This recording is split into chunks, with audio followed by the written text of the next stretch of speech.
ரத்த அழுத்தம்னா என்ன? அது எதனால வருது? அதுக்கான அறிகுறிகள பத்தி விளக்கமா சொல்லுங்க. ரத்த அழுத்தம் அப்படிங்கிற வார்த்தைய விட பிளட் ப்ரெஷர்ன்னு சொன்னா நெறைய பேருக்கு புரியும்.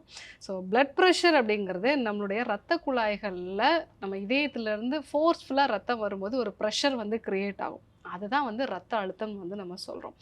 நம்ம நெறைய பேர் இந்த ரத்த அழுத்தம் வந்த உடனே என்ன பண்ணுவாங்க அப்படின்னா, லைஃப் லாங் ஒரு மெடிசின் ஸ்டார்ட் பண்ணிடுவாங்க. பட் நம்ம தெரிஞ்சுக்க வேண்டிய ஒரு முக்கியமான விஷயம், பிபி எதனால வருதுன்னு தான் நம்ம பார்க்கணும். ஏன்னா இது ஒரு நோய் கிடையாது. இது ஒரு அறிகுறி. நம்ம உடலுக்குள்ள ஒரு வலி இருந்துட்டே இருக்கு. பிசிக்கலா ஒரு பெயின் இருக்கு. ஃபார் எக்ஸாம்பிள் ஒரு பேக் பெயின் இருந்துட்டே இருக்கு. இல்ல நமக்கு கழுத்து வலி இருந்துட்டே இருக்கு. அடிக்கடி தலைவலி வந்துட்டே இருக்கு அப்படின்னா, அவங்களுக்கு பிபி இன்க்ரீஸ் ஆகலாம். ஏன்னா பெயின் இருக்கு அப்படின்னாலே, நம்ம பாடியில அந்த இடத்துக்கான ரத்த ஓட்டத்த அதிகப்படுத்தணும். ஸோ அதனால நமக்கு பிபி இன்க்ரீஸ் ஆகலாம்.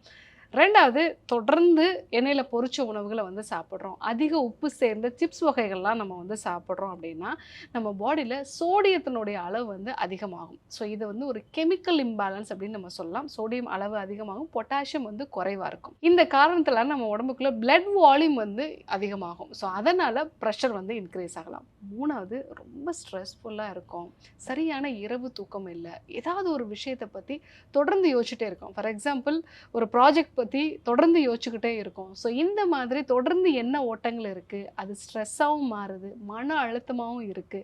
இந்த காரணத்தினாலே நமக்கு பிபி இன்க்ரீஸ் ஆகலாம். ஆக்சுவலா பிபி அப்படிங்கிறது ஒரு நோய் கிடையாது. அது ஒரு சிம்ப்டம். உங்களுக்கு பிசிக்கலா ஏதாவது ஒரு பெயின் இருக்கு. இல்ல நீங்க சாப்பிடக்கூடிய ஃபுட் சரியா இல்ல. இல்ல ரொம்ப ஸ்ட்ரெஸ்ஃபுல்லா இருக்கீங்க அப்படின்னா உங்களுக்கு பிபி இன்க்ரீஸ் ஆகும். இந்த எந்த விஷயத்தையுமே நம்ம பார்க்காம பிபிய குறைக்கிறதுக்காக ஒரு மாத்திரை போடுறோம் அப்படின்னா, நமக்கு அது லைஃப் லாங்கா எடுத்துக்க வேண்டிய ஒரு கண்டிஷன் வரும். முதல்ல எதனால வருதுங்கிறத நம்ம புரிஞ்சுக்கணும். அதே மாதிரி இதுக்கு வேற ஏதாவது வாய்ப்புகள் இருக்கா அப்படிங்கிறத தெரிஞ்சுக்கிட்டு அதை சரி செய்யக்கூடிய முயற்சிகளை நம்ம பண்ணணும்.